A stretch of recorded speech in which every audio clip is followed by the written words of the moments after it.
Aso yerukaya kyamulibwa bukulula ne walala mu Kalungu district batwaliddwako ebintu byabwe olw'abantu abawola ensimbi kyokka ne babakozesa endagaano nga ziraga nti batunze.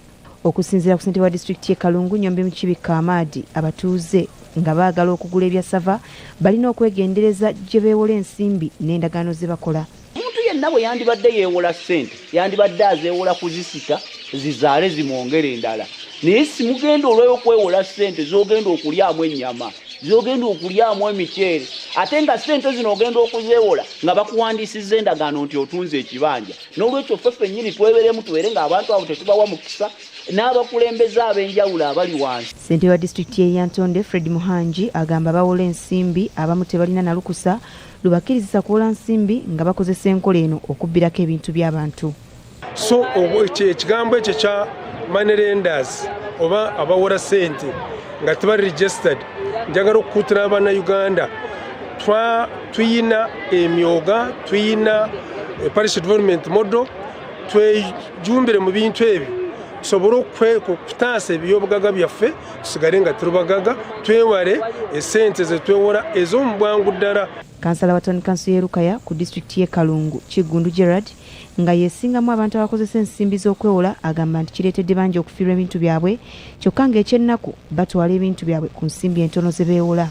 Anga b'embaata ekibakozesa bwe batyo tebalina layisinsi ebakkiriza kuwola, kati awandiika ntunze kubanga talina layisinsi. Kiri Lukaya si kyakulimba, waliwo ekizimbe kiri mu milioni 10, yamuwola miliyoni 4, ekizimbe ekyo yakitutte nga kitwadde ku bukadde bonna kiri mu bukadde 10. Omubaka President mu disitulikiti y'e Kalungu Dr. Pade Kayondo agamba nti abawozi b'ensimbi abamu baakuleeta obutali butebenkevu mu bitundu olw'abantu abasusse okufiirizibwa ebintu byabwe.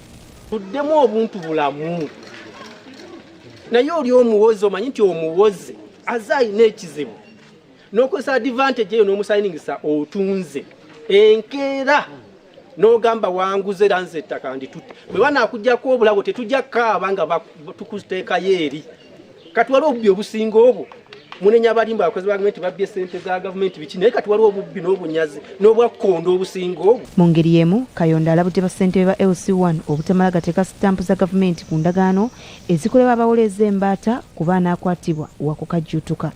Chairman nze nawage gwe naasanga ng'asayininzeeko ku ndagaano ntunze biki nkusookeza wali poliisi eri okumpi, gwe n'ogenda ne weebakayo kati ne tudiringa ne bano nga bwe basolovinga ishu zaabwe nga gwe toliiwo ogenda oli akawunga ka gavumenti. Muve mu ndagaano za mbaata ezo bannange, mujja kuleeta obuzibu butundu gye muwangaalira.